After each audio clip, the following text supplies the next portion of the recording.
my focus is more like, how do I carry myself this year? How can I be a good leader for my team? How can I be a good teammate? And just focusing on the grind every day and becoming 1% better every single day, every single week. And I think if you keep your mindset in the present moment, if you keep your mindset now, then the results gonna come afterwards.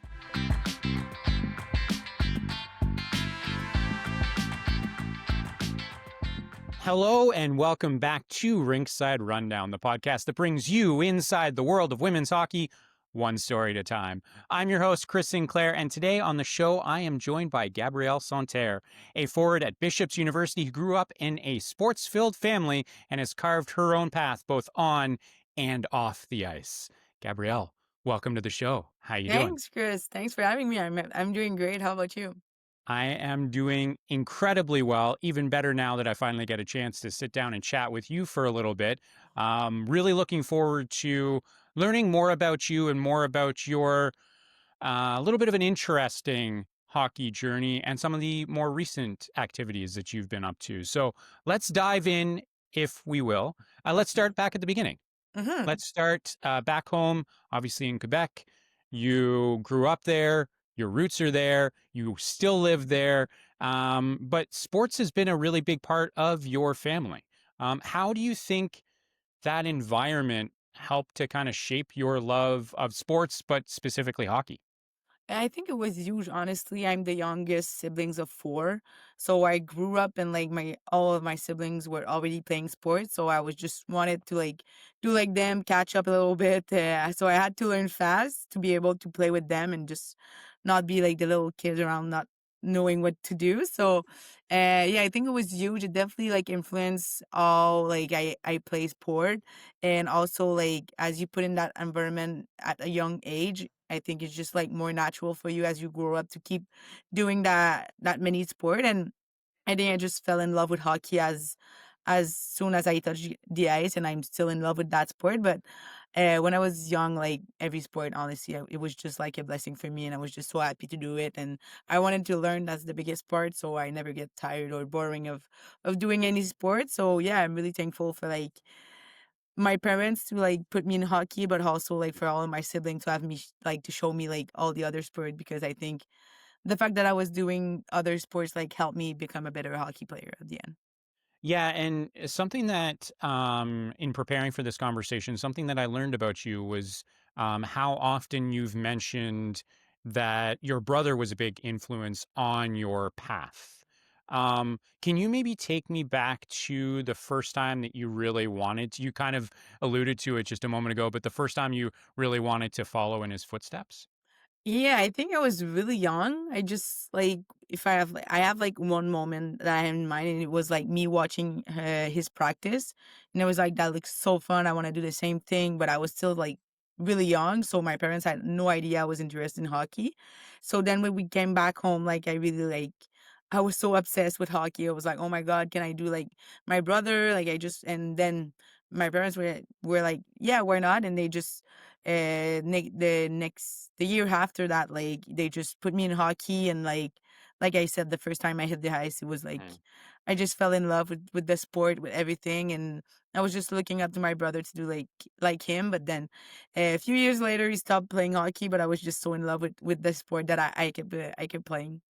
Yeah, you carried on the tradition. That's all Yeah. it was. Yeah, absolutely. Yeah.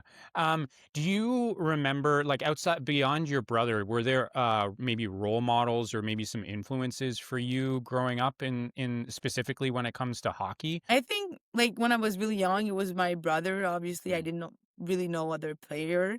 mhm, As I grew up, I will say like Melody Daou is like an Olympian and play like mhm. with Team Canada, was my biggest role model. Like obviously Marie-Philippe Poulin also, but the fact that Melody Daou did her university career in Canada, it was looking that I was really looking up to. So, and I also could relate my game to her. I think we're both like small player, playmaker on the ice. So yeah, I will choose her. Yeah, that's a great player to kind of mold your game after, of course. Yes. Yeah. Great pick. Great pick. So you had spoken about a little bit about about your parents and Uh-huh. their role, especially early on in your journey. When you look at your career now, what role has your family played in not only starting but also sustaining your hockey journey?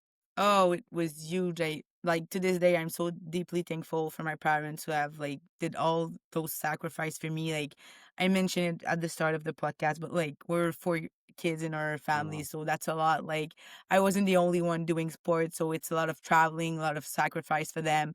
Weekends in the hotel for like my hockey tournament, having to like doing the same stuff with my other siblings that were also playing sport at that time. So it was a lot, and I realized it the more like I'm older. Like now I started coaching kids, and like sometimes little girls are coming and I'm like, "Oh, my dad didn't bought me like the hockey stick that I wanted." But I'm like, "Do you realize that like your parents are here for you? Like just be Right. grateful for that." But at that Right. age we don't really realize it, but like now I'm starting to like just see like how much sacrifice they did for me, and I'm just trying to like verbalize like as much as I can right now to like just thank them and just so grateful and thankful for what all they did. And, like I wouldn't be the person and wouldn't be the athlete I am without all my family behind me. When we look at your career, I want to get specific about your choice to stay in Canada as opposed to pursuing life in the NCAA Division One. You turned down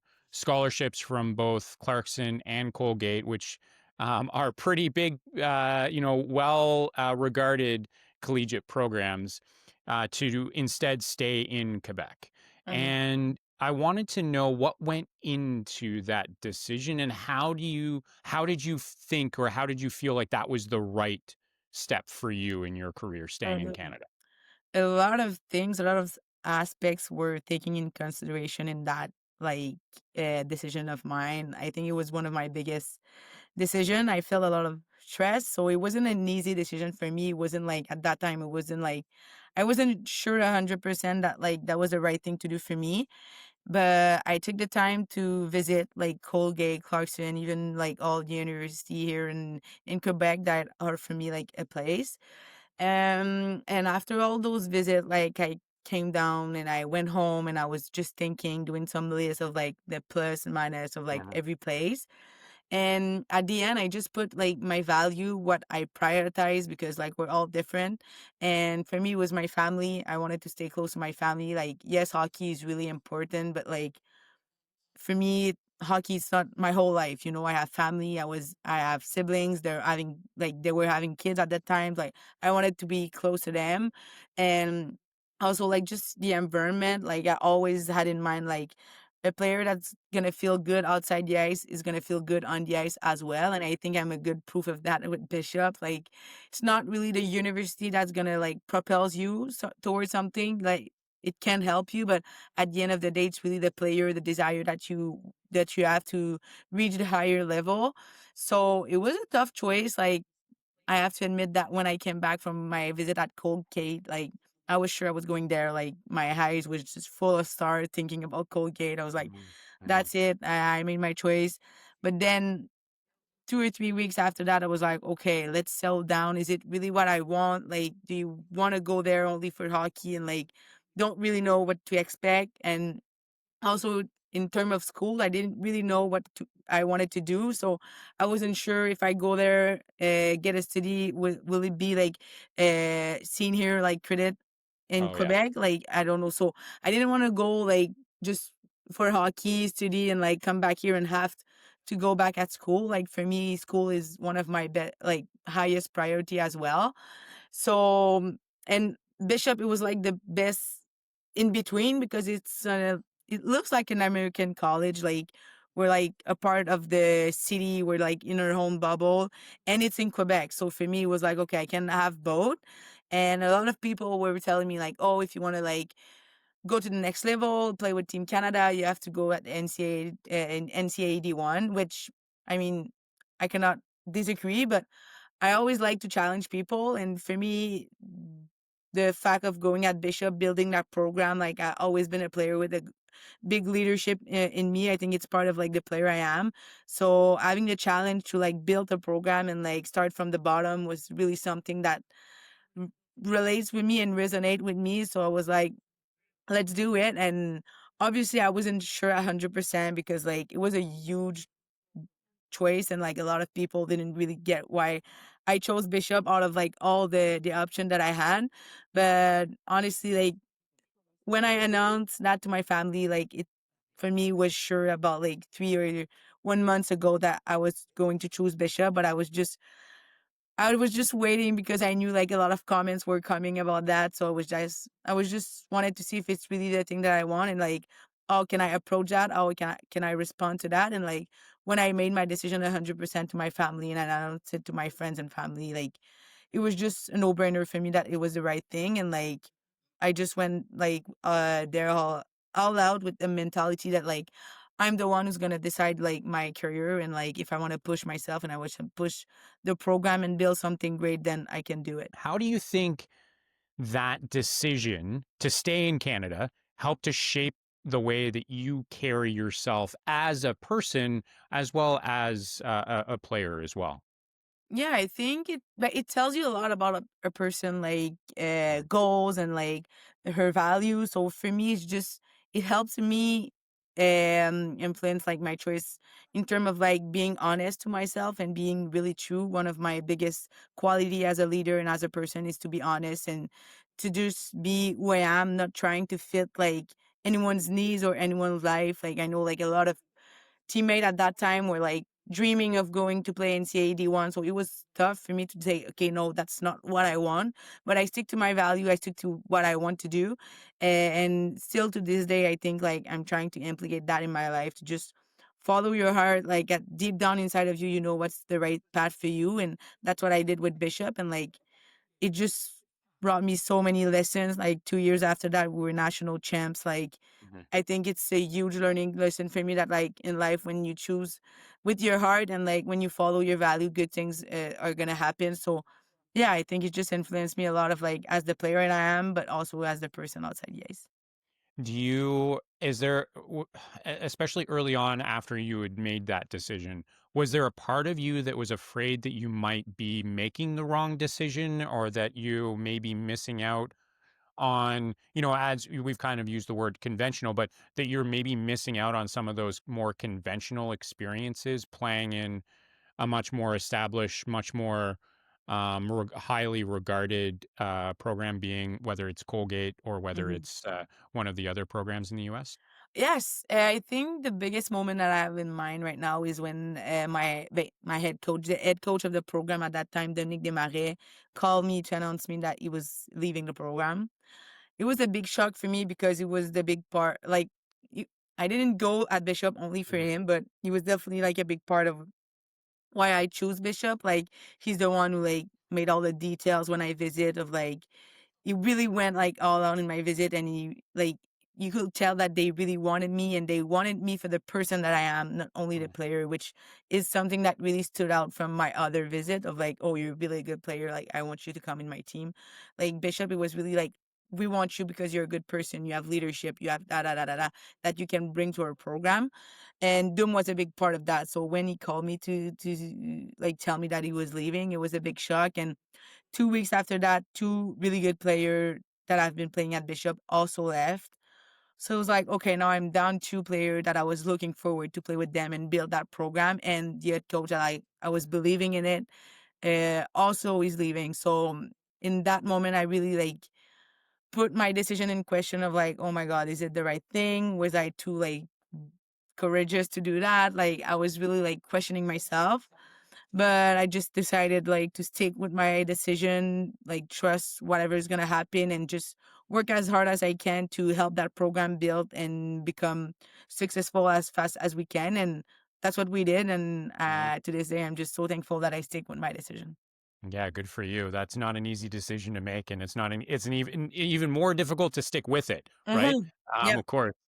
Um, Now, through your career, obviously you've seen a lot of success on the ice. You've received accolades.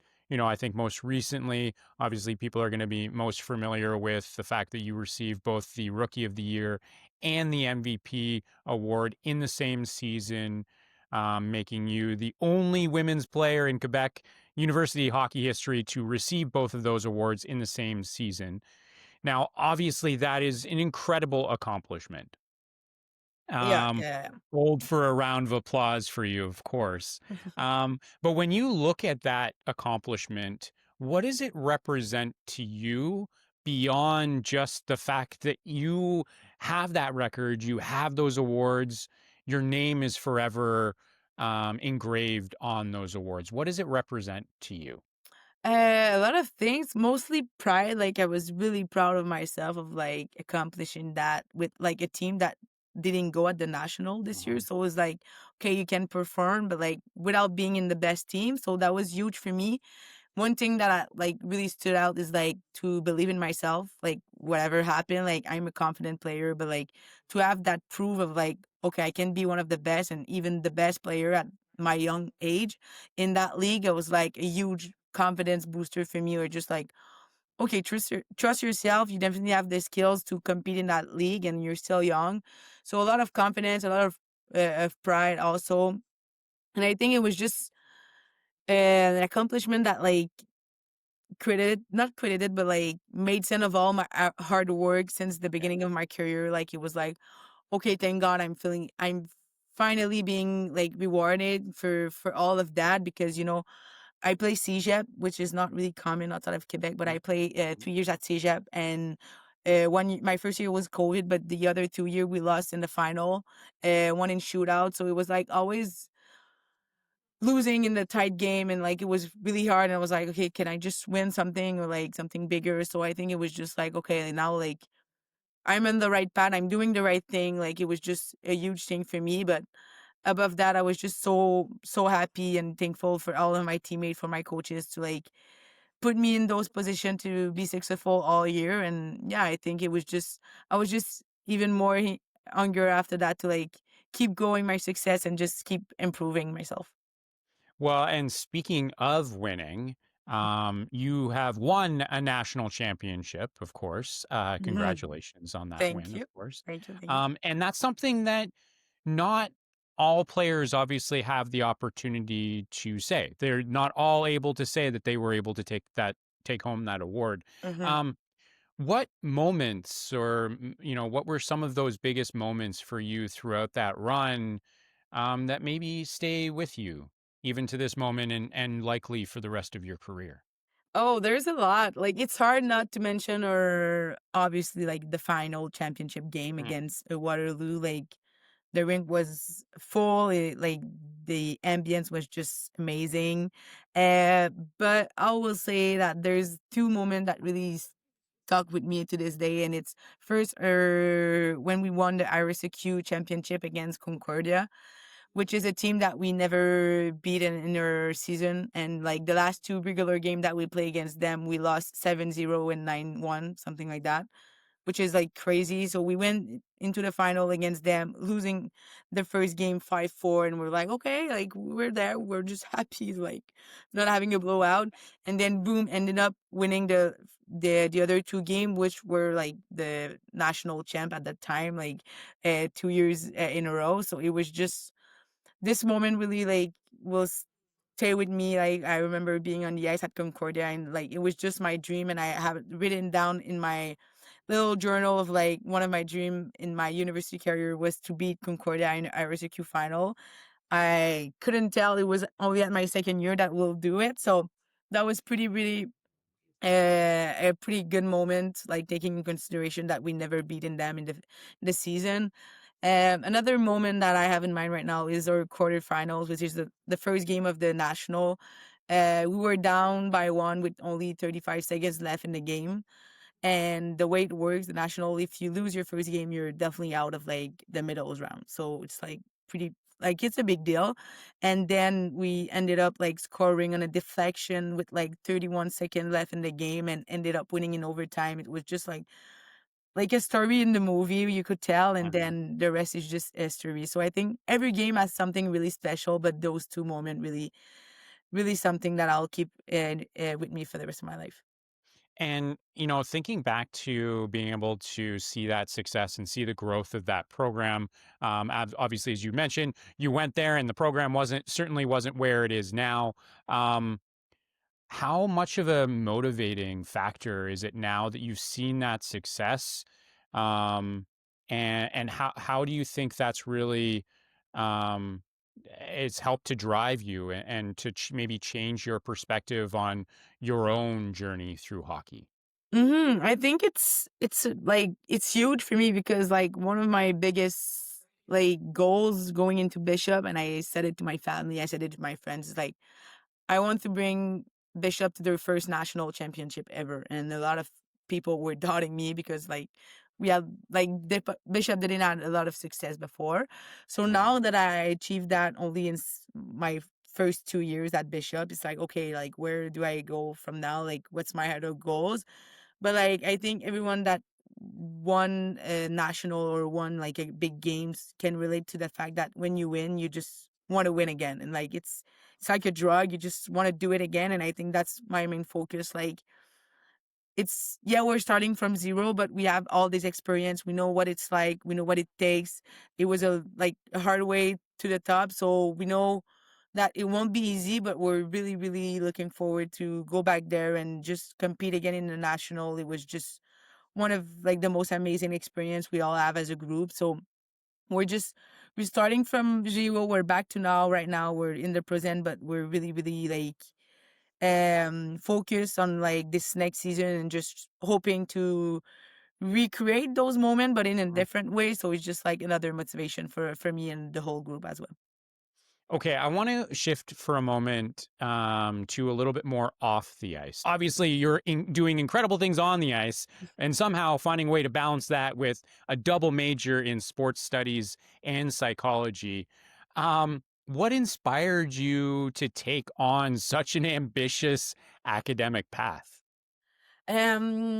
I don't know. I think it's part of my personality. Like I'm super intense as a hockey player, but like I'm still intense in whatever I do. Like I want to succeed. I want to be the best. Sometimes it's intense, but like that's just who I am, and it's really helping me in my academic career. Of like, I'll do all my stuff. I'll be in advance. I'll be like super stricter with my hockey. So, and it like I'm super passionate about sports studies. At first, I wanted to do only like a major in sports studies and a minor in psychology. But the more I read books about psychology, the more like I have class, the more I'm interested in it. So I just decided to do a double major. Why not? Like my first priority, of course, it's hockey. I like hockey, but we're here to study and like have something like at the end of it. And like I'm super thankful of like the PWHL right now and the new league. But like at the end of the day, like I need to have a plan B. So I just see that as like while being here playing hockey and living my best life, I'll do like the most that I can in school to just after that like having something that interests me as a plan B or just an after career. So yeah, I just think like being organized, being stricter, and just have that discipline that I have in my sports really helps me balance all of it. I like that you casually dropped in there. You were just like, yeah, so I thought, you know what? Why not just double major? Yeah, no big deal. Like it's just like another day at the office, right? So I appreciate that, and that's coming from someone who said, you know what? I'm good. I don't want to do one program, so I dropped out. So I appreciate the how driven and ambitious you are. Um, Thanks. so, when you think about the fact that psychology and sports and how often those do end up going, hand in hand, how 100%. has your yeah, exactly, yeah.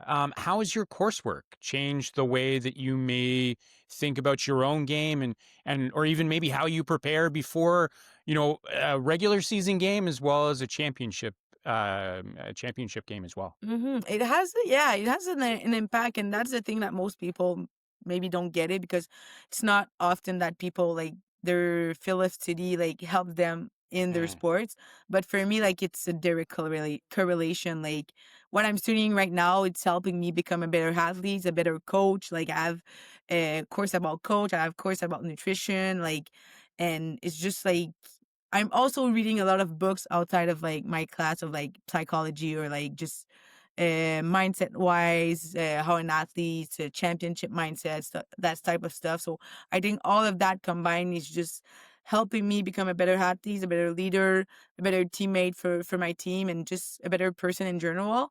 And I'm just super thankful, and that's why I want to keep learning. Like, I'm a big fan of just wanting to improve, yes, on the ice, but also off the ice as a person as well. So it's just like, I'm excited to go to my class. Like, I love the stuff that I'm learning. They're helping me, like I mentioned. So it's just, the more I mature, the more I realize the importance of the mind and like the mental part of the game. Like, it has played a huge role in my career. So I'm just trying to put more and more work into that. And yeah, I'm just seeing the result right away. So I'll just continue to do it. Do you feel like as you're as you've both matured, but obviously gone through and are studying the majors that you are, do you feel like you're able to maintain that perspective of being where your feet are, being in the moment? Uh-huh. Do you feel like that's changed for you? 100%. And like the biggest proofs for me is my playoff performance last year, including the national championship. Like I mentioned, in my CJEP career, I ended up losing both, like in final, and I could sense that I was choking in a way because I was Mhm. like, the pressure like was eating me. I was like either thinking too far away ahead of like the result, or thinking in the past. I wasn't really present. And in my head, like same thing in my first year at Bishop. Yes, I won all the individual award, but in playoff I did absolutely nothing. So for me, it was really a high opening of like, okay, I need to get my shit together to be able to perform when it mattered the most.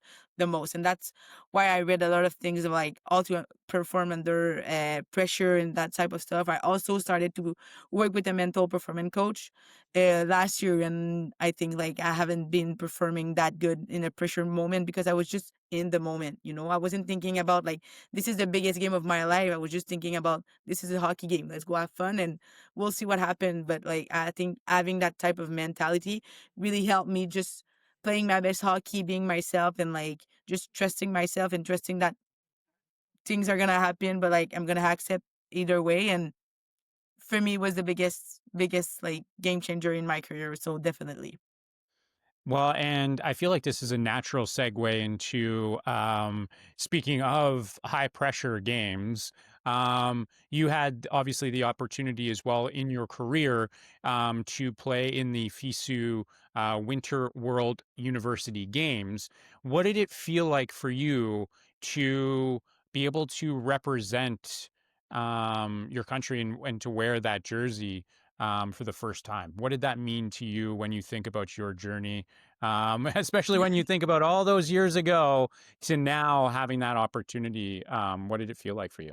It was a real dream come true. Honestly, when I received that call, I still remember I was at the ring and I just started crying a little bit. I was like, no, I can't believe it. I'm gonna wear like the maple leaf on my jersey. I'm gonna go represent my country. Like, it was one of my biggest dream since I'm really young. So it was a huge moment for me. And also just to go in Italy to play hockey, like it was just so awesome. Such a great experience. I'm so thankful to this day that I get to do that. So yeah, a lot of pride again. It was like, oh, well, all of my hard work it's paying off, and I was really, really grateful of like having the chance to do that. Yeah, and getting to do so, as you mentioned, in Italy is not at all a bad thing either.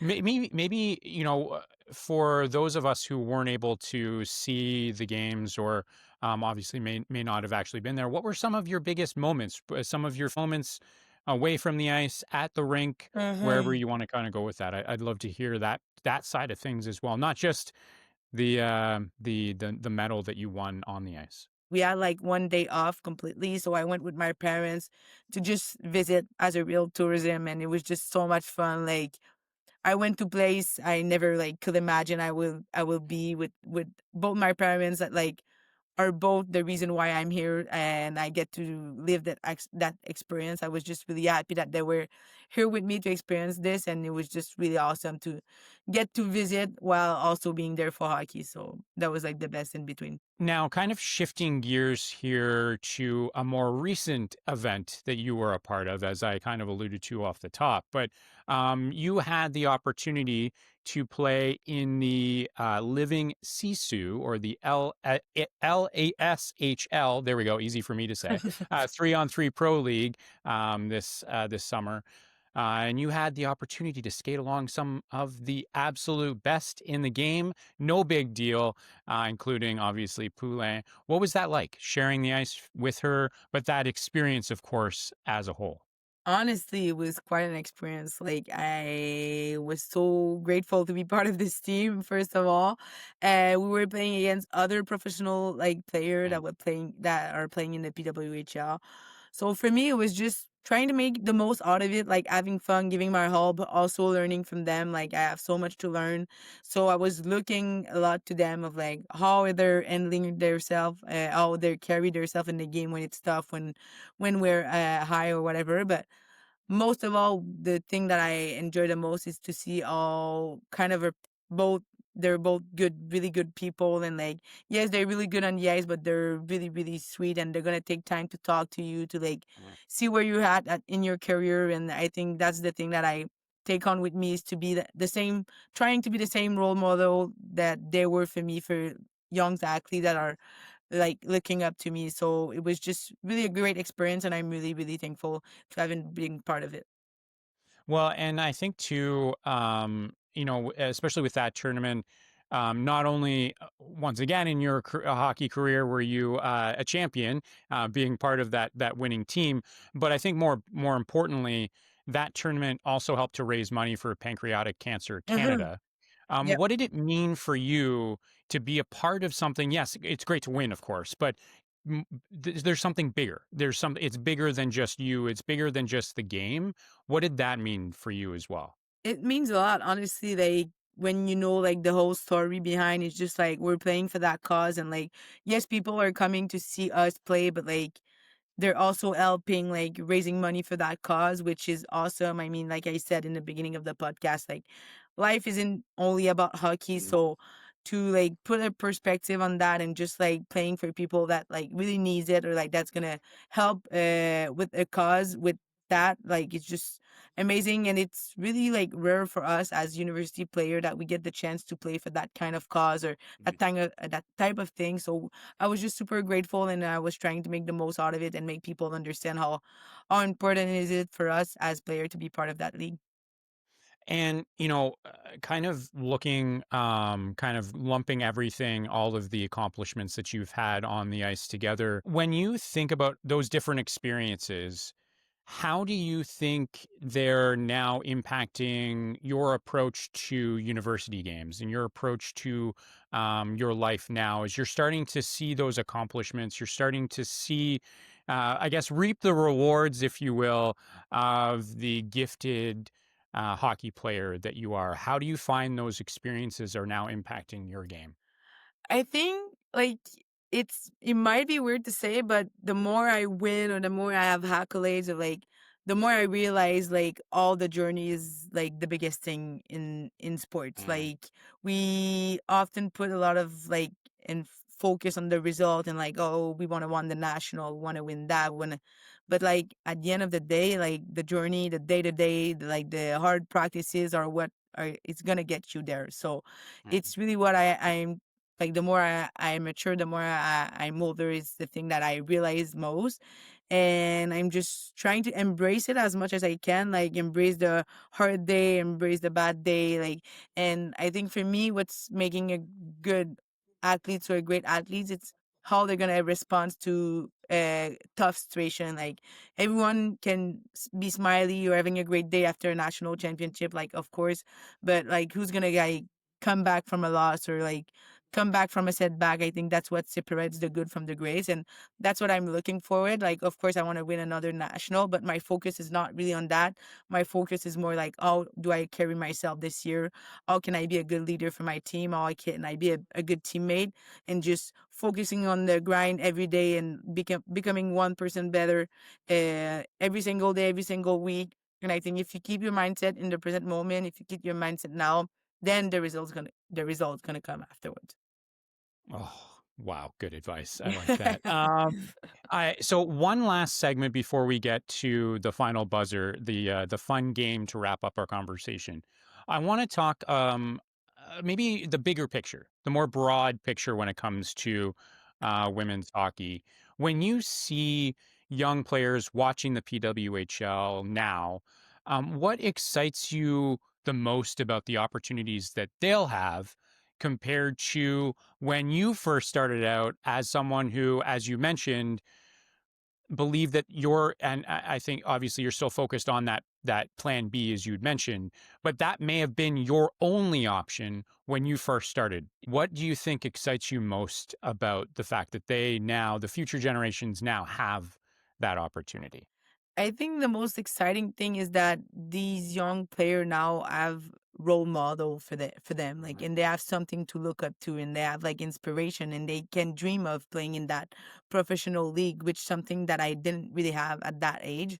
So I think if they have like that vision, they can see it, then they can see themselves like be it and like be in that Mhm. league, and growing up older and like having that motivation that there's something after like after a university career that I can do with that. So I think that's really exciting. Like even though I haven't really had that when I was young, I was still really motivated to play hockey and to go at the ring. But this is really something different. So I'm really excited that these young female athletes have the same thing as the young boys that are going and that are looking up to the NHL. I think it's just really fun that we get there now. How does it feel to be part of a generation that's actively shaping a different reality for the next generation, especially for someone like yourself, who didn't take the more conventional route to where you are?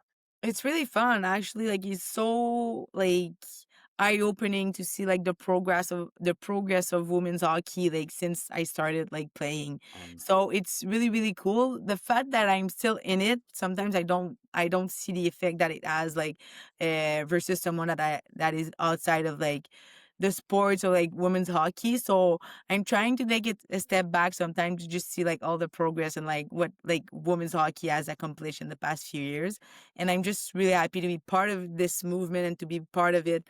And I think like I really like the time that I'm at right now, like staying in university, with the new league that are still like adjusting, adding new team, new rules. So I'm kind of happy I'm still in university right now, so that when I get to play that level, like it's maybe going to be a more stable thing. But I'm just so happy to be part of this bigger movement, and hopefully like we'll continue moving forward with that. From your perspective, especially as someone who's, as you said, you're still in it, but you also get to enjoy the PWHL from a distance. Obviously, you're not in the PWHL yet. You will inevitably. It's going to be a great career for you there. I know it. Thanks. Um, if you think 10 years down the road from this moment, Mhm. what would you love to see the culture of women's hockey look like? That's a really good question. I think one thing that I will really appreciate is that if we can create something as big as like the NHL, let's say, but like Mhm. that we also prioritize the human being behind the players that we are. I think that's huge, and we're seeing it, with women's hockey. Like there's rules that are gonna be different. Like we can have kids. There's a lot of things that are different. So I don't necessarily want the same thing, but as a culture, I want like just to get people understand that yes, we want to perform, yes, we want to reach the next level, but there's also people behind those helmet, and like to take care of like the person that we are, to like want to improve, and having good people in the team. I think that's one thing that I would like about the women's hockey culture. um a part of that, I mean, I just want to grow as more as we can, and to have as much young kids and young female athletes that said to their parents, I want to play hockey, and that's not like uncommon in our society. I just want like to become normalized, and that girls can join a women's hockey team at a young age. Like I had to go play with boys because I had no other option. So obviously in 10 years I would like them to just be able to join a women's hockey team at a young age, and just feeling that they're part of something and that it's normal for them to play hockey even though they're female. Okay.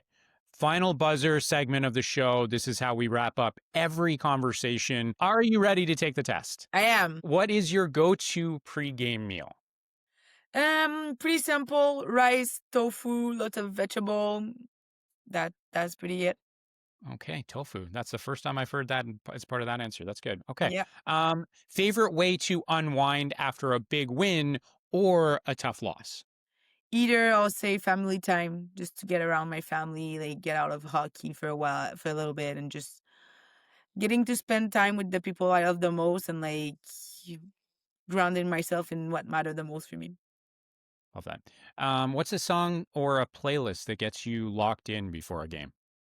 I don't really have any specific, like I'll just listen to the my favorite song at the moment. Like if it resonates for me in that moment, it's gonna work to like get me in the zone and getting me ready. Growing up in Quebec, what's one childhood memory or a local spot that helped to kind of shape you? That's something that you fondly remember this restaurant or whatever it may be. I will say the outside ring in my little village. Like I spent a lot of time there with my family and also with my friends. It was just so much fun, and yeah, I think it's one of my favorite spot as a child. Okay. If your teammates had to sum you up in one word, what word would that be? It's a tough one. I'll say passionate or driven. Okay, I was going to say ambitious. So yeah, much the Same, same. yeah, I yeah. like that. Okay, yeah. Outside of hockey, what's one thing that remains on your bucket list? Traveling more outside of Quebec, seeing other culture, how people are like living, and that's something that's really hard with hockey because we're always like busy with games, with training. Yeah. So yeah, I'm sure I'm gonna do it, but later on in my career. Do you have a spot? Do you have like this is not necessarily a ranking, but do you have a spot that you really like to go? I would like to go in Jamaica, maybe. That's Yeah. my go-to for my first maybe travel, Yeah. but we'll see if it happens. I have a few spots in my mind. I've been. It's quite beautiful. Oh yeah? Cool. Yes, yes, yes. What's the best advice or some of the best advice that you've received from a coach, a teammate, a family member, a mentor, that you may have ever received throughout your career?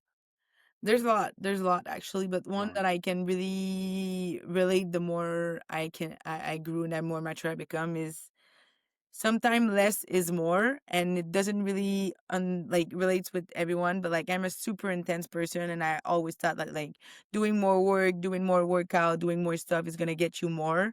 But honestly, sometimes less is more also just to like being able to put some quality reps and being able to take some rest time for you, then you're gonna be like at your best when you're really gonna go it for it. Oh, that's great advice. And I feel like that's great advice that can apply whether you're an athlete like yourself or not like me. So I Yeah. think that's actually a perfect place for us to unfortunately have to say goodbye after a great conversation. But before we go, I just wanted to say, Gabrielle, thank you so much for joining the show, sharing your story. This has been an absolute blast. Time flew by. And I'm Bye. really excited to I can't wait to see what comes next for you. I'll be cheering for you for sure. Yeah, thank you so much, Chris. It was a pleasure, and honestly, just like you said, it flew by. It was so quick. So, thank you for taking the time. Thank you to reach out for me, and it was really a pleasure. Absolutely. And if you enjoyed this episode as much as we both did, be sure to subscribe, leave a review, and share it with your fellow hockey fans. Your support helps us to continue bringing you inspiring stories just like this one from around the world of women's hockey. I'm Chris Sinclair. Thank you so much for tuning in, and I'll catch you next time on Rinkside Rundown.